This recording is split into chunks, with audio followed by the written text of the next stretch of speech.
Hi there, everybody. My name is Miss Amber, and I'm here with your English 11A live lesson for today. So today our lesson is going to be on humor in American realism. This is one of the last couple tutorials to go through for Unit 3, which is the last unit in the class. So we're actually just going to dive right into it. Let me go ahead and share my screen and we'll get started. Okay. Let me move myself up here. And we are going to dive right in, starting on slide number 5, which is finding humor in realism. So this slide basically tells you about the history of satire and its importance to English works. So pretty much they give you the definition of satire, which are works that are written in a humorous way to point out a flaw in society or about a specific person. So it's not enough just to point out that there's a problem. It's making fun of a problem in a humorous way. And this is something that we see on TV even today, or in storytelling today. There are books and movies and television shows that make fun of problems so that people can basically digest the problem, see that where it is without feeling too awkward or too heavy about it. It's also a way to introduce an issue that people might not know is an issue to people at a distance. So like in other countries, in other states, in other cities. And basically it's been used for hundreds of years. Just thinking of recent examples, there are news comedy news shows like SNL, The Daily Show, even things like Tucker Carlson and some Fox News programming that poke fun at the issue or people on the other side of an issue that they have a stance on, because it's easier to talk about a problem like that than to give someone a lecture in some cases. Now they give you the older example. They give you the older example of this in Jonathan Swift's Gulliver's Travels. So that's one of the biggest pieces of writing that has to do with satire. So it was written in 1726 in England, and the story is written like it's a travel log following the adventures of a person to different countries. But really, everything in there is kind of a big joke about how humans behave in England and other places, different problems that those people have, and making fun of them while trying to suggest different ways that people have attempted to solve those problems. Okay, and then we have more information about this on slide 6. So we talk about how satirical writing fit the times during the late 1800s. Just as a rule, as a reminder, when we're talking about centuries and things like that, the 1800s would be the 19th century. So whenever someone says century, you subtract 1 and then add double zeros. And so you would do like the inverse for trying to figure out which century something is. So for the 1800s, you would add 1 to that big number, so 18 to 19, and take away the double zeros. So that would be the 19th century. So this is just important just because a lot of these lessons refer to the centuries in different ways. So I've been sprinkling these in a few of the different lessons in hopes that you guys will pick that up a little bit. So I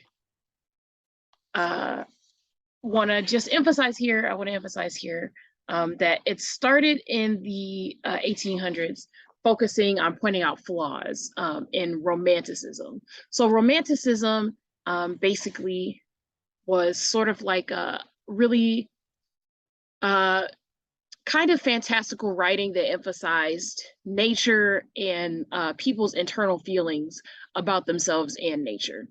And the issue that people had with this was that it wasn't at all um,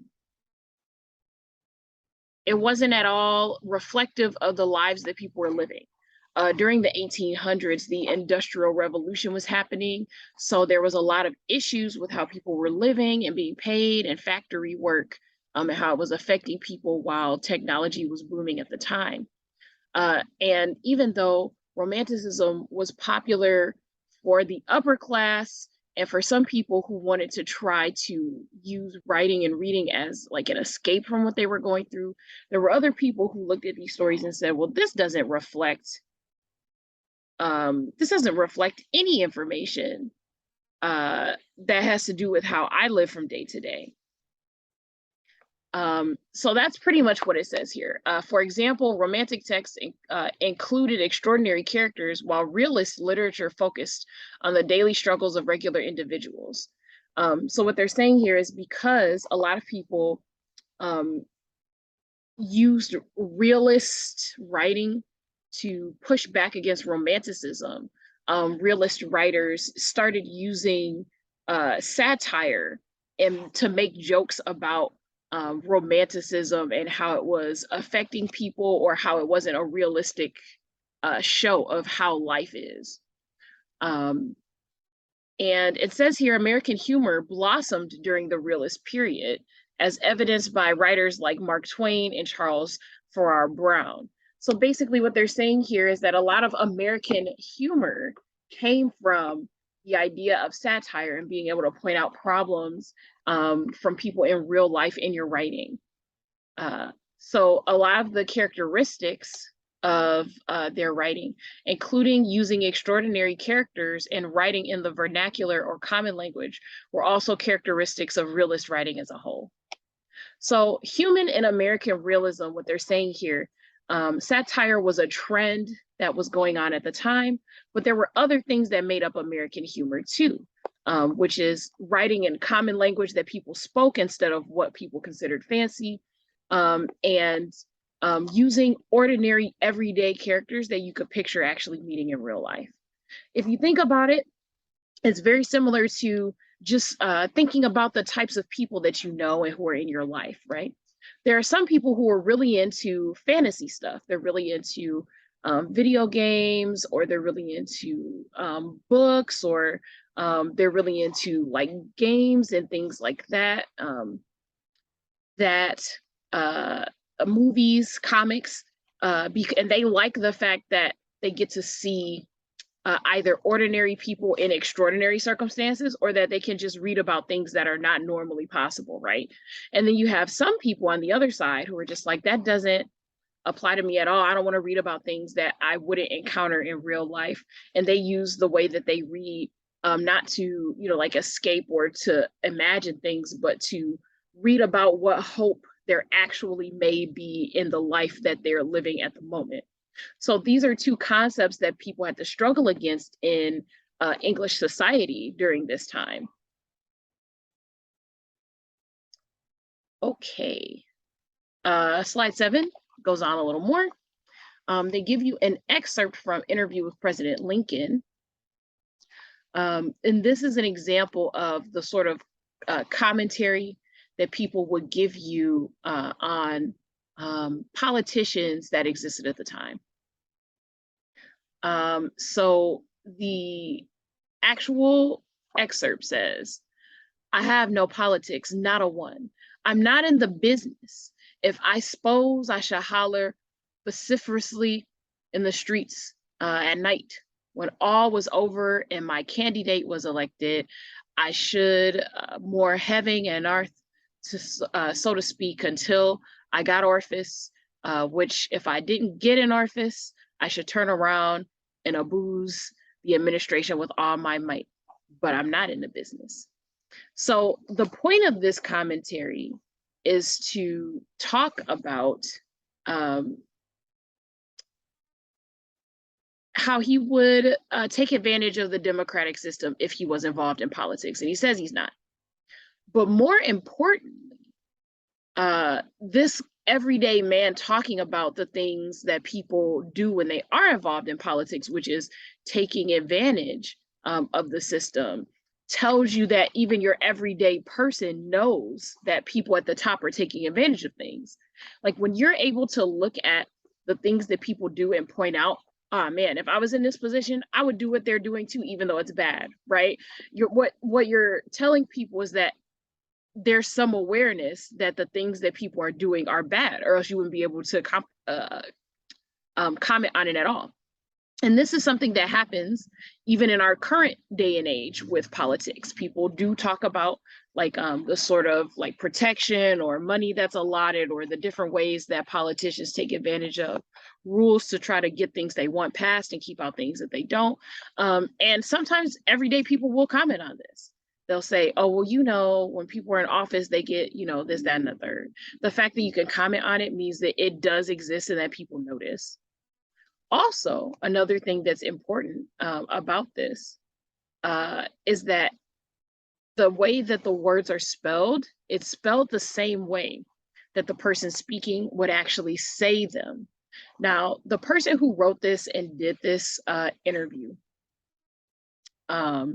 could have edited it to make it seem more elegant, but they didn't. They spelled everything the way it was said, so you can get a sense in your head of how it sounds. So like move heaven and earth, get with an I, abuse, vociferously is how they pronounce vociferously. It's not all of the syllables. It just gives you a sense of the type of person that they're talking to.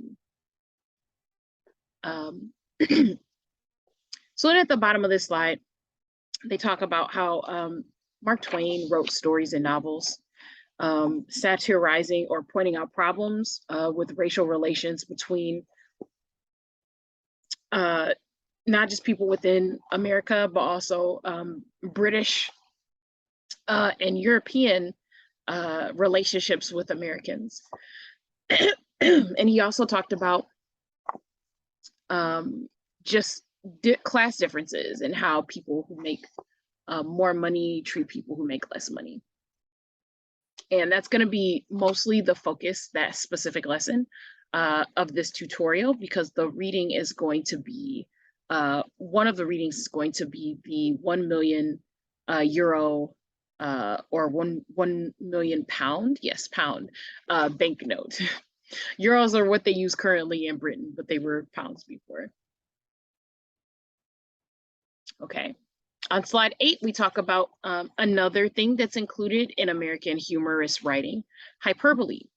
So hyperbole, we've talked about this in other lessons. If you've had lessons with us here at MVA or Step Up with Ibitsu before, you've probably come across this in a previous English class.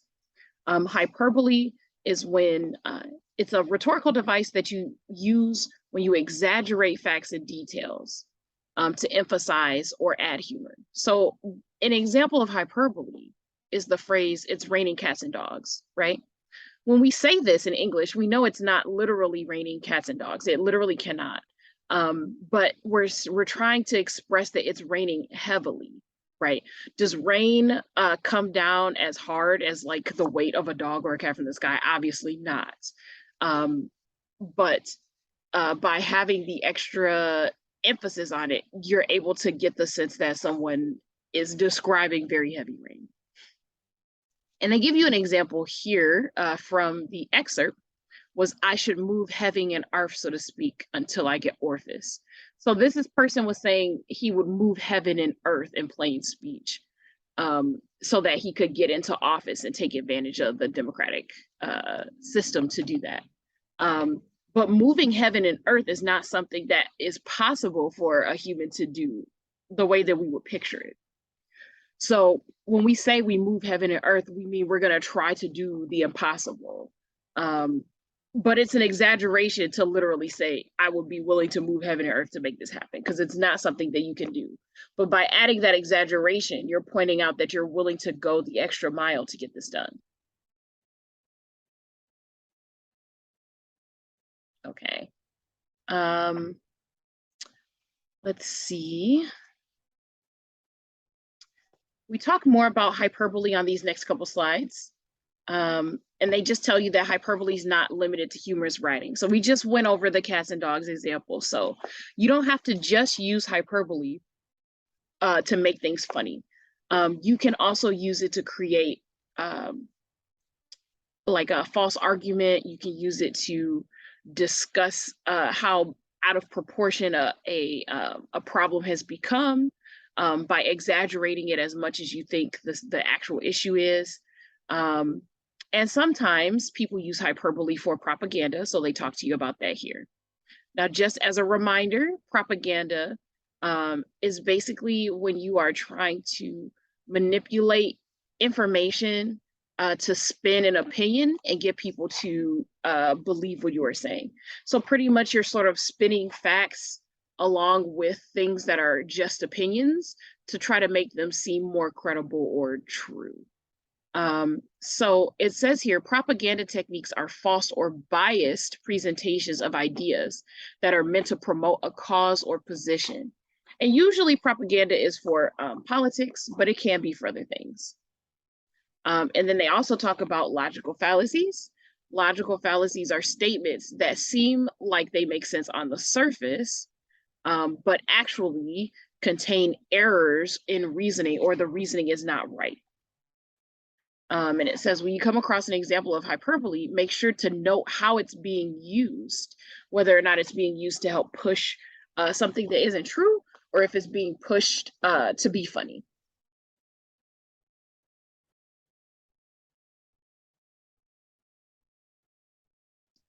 Let's see.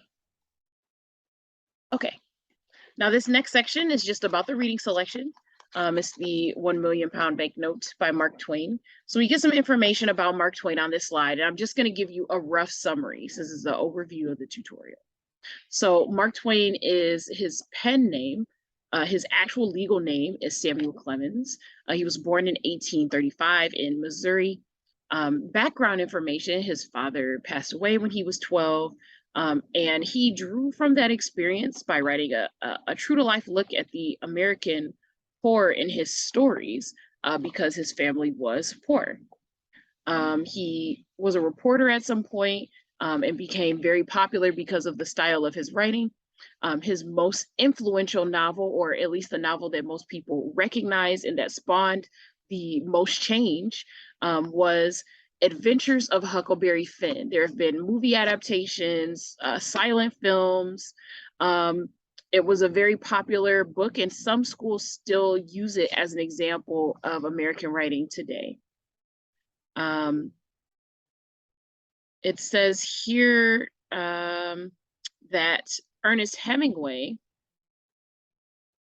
wrote all American literature comes from one book by Mark Twain called Huckleberry Finn. So basically, what Ernest Hemingway, who was another famous writer, is saying, that most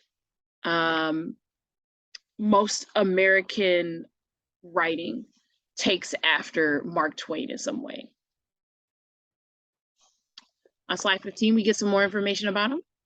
Just that he was one of the biggest celebrities of the 1800s. So like his stories were that famous. And that he used satire in a lot of things. He was very witty. It was very, I guess, like spot on with some of his jokes. Just a lot of people were able to identify with them. And he's definitely one of those types of people or figures that was very happy and jovial on the inside, but he suffered a lot of personal tragedies. He lost several children over his life, his wife, and had difficulties with his memory. So you know what they say about people who are comedians, that they suffer the most on the inside. He is definitely a representative of that. But a lot of his writing has survived today. And like, just to repeat what I said earlier, Ernest Hemingway, which is one of America's most famous authors, said that all modern American literature comes from Huckleberry Finn. So he was that influential, is what they're saying. Okay, this next slide is slide 16. Slide 16 is actually a video on satire, and they're giving you a little more information, not just on satire, but ways that Mark Twain used satire. So take a few minutes, especially if you're going through this tutorial for the first time, to look at this video. It's only 4 minutes long, so it's not that long. Watch it, take a few notes, pause if you need to, because it gives you the definition of satire.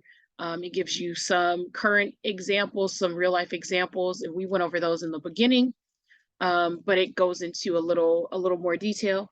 And then you can meet me actually at a couple slides ahead on slide 19, and I'll do like a quick overview of the video then. So feel free to pause and watch, and then meet me on slide 19.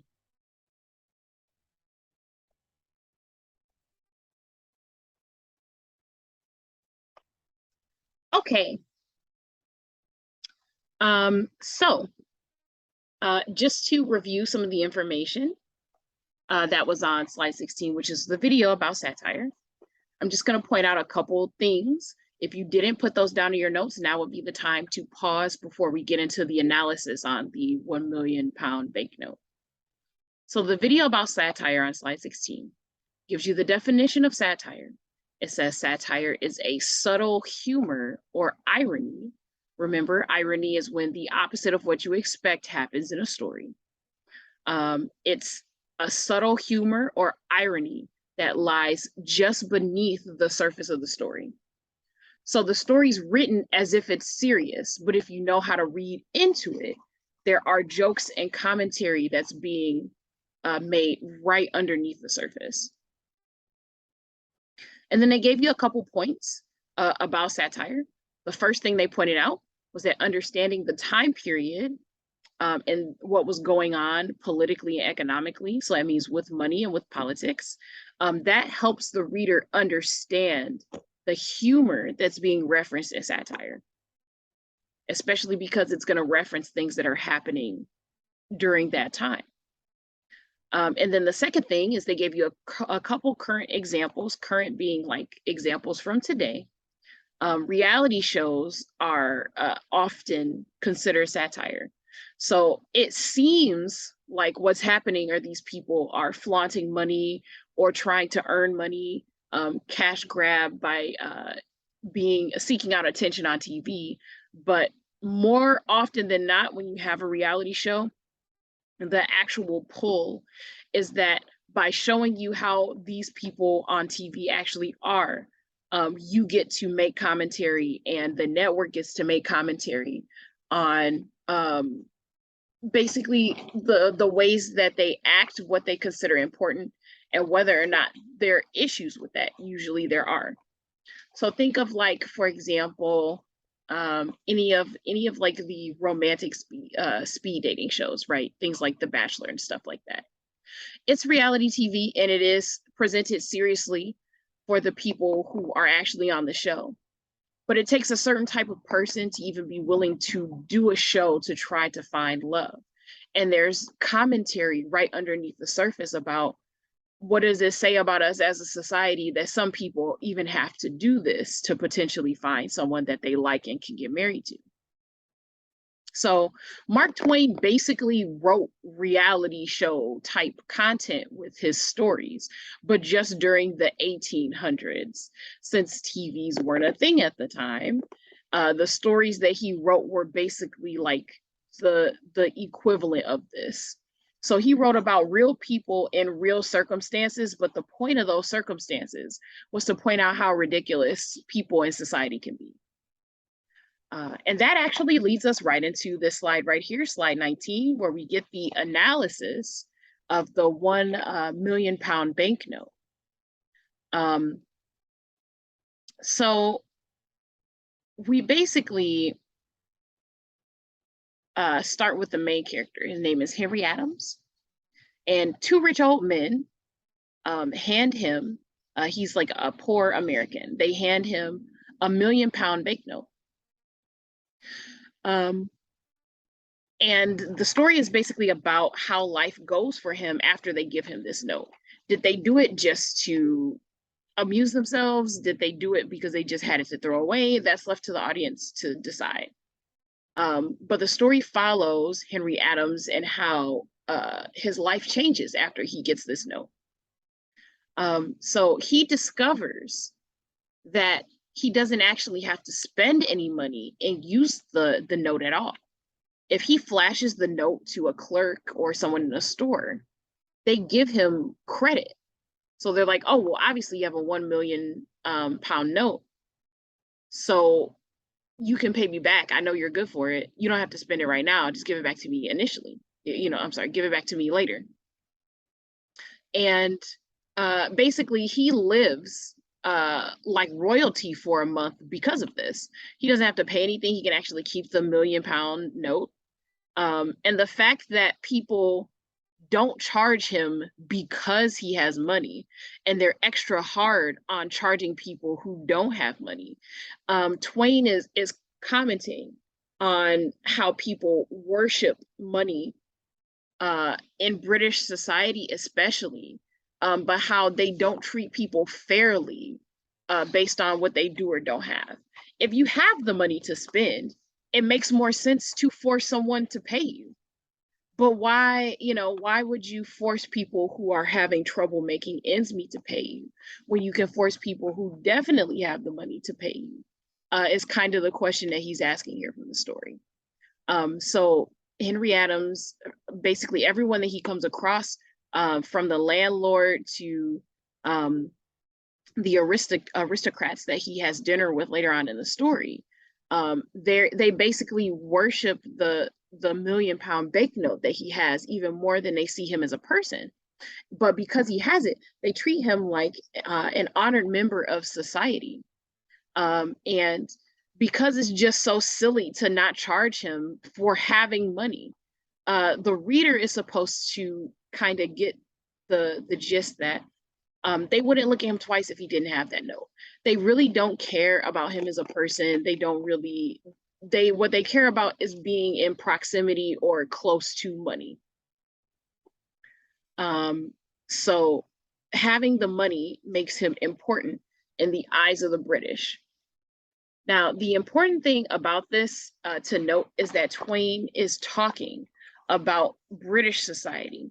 So he's also, on top of this commentary, making sort of like a subtle comparison to America, where things are supposed to be fair. The same type of worship of money exists everywhere, unfortunately, but at the time, America was fairly young and people were definitely trying to be better and live up to this ideal of being different from British society. So there's this commentary on comparing the two.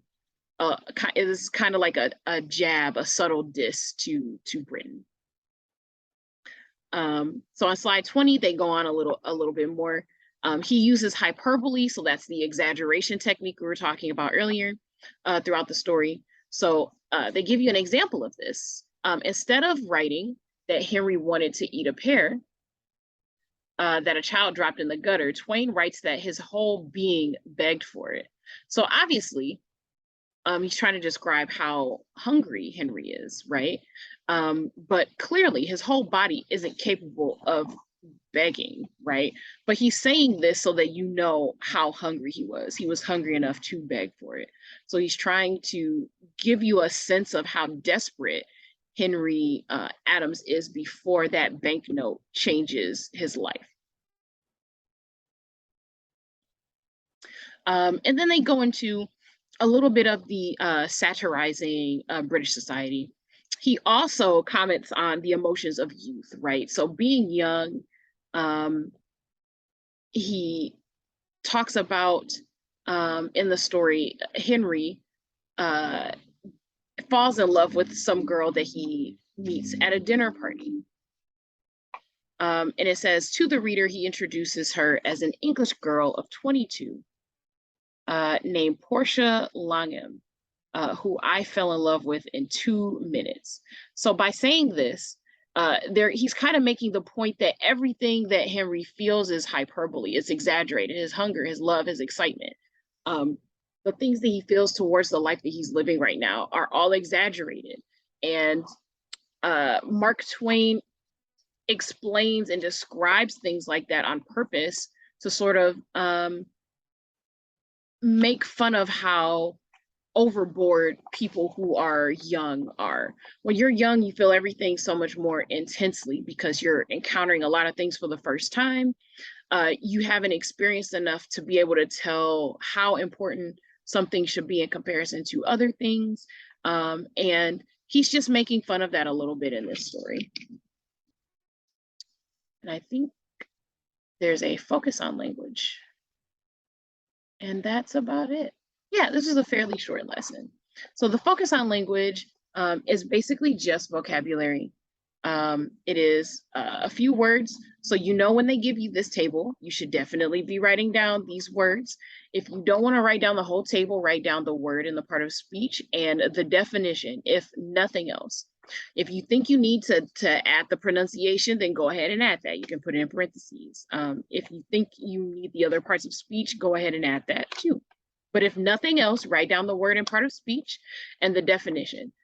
Because whenever these tables turn up in your lessons, there are going to be questions on the mastery test about it. And that means that you may also get questions on the post-test about it. But I think that is about it, yep, for this lesson.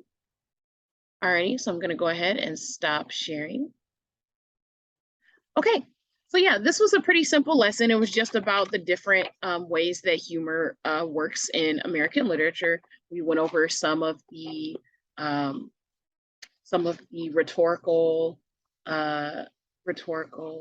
devices that are used in these sort of stories, and we focused on Mark Twain, who is basically considered the father of American literature, and more importantly, the father of American humor, especially in realism, because he was a realist writer. So that's about it. Just make sure you read through the story, you read through the analysis and take notes, and you should be fine on the test for this one. This one is a fairly easy lesson, and we've got a few more to go before we get to the end, though. Alrighty, this is Miss Amber signing off. Remember, if you need help with any of the lessons, feel free to schedule tutoring with me or Miss Kathy Vahovic. Reach out to your advocate, see who's available for tutoring if you need it, and just be sure to let someone know. All right, this is me, Miss Amber, signing off, and good luck with your English class.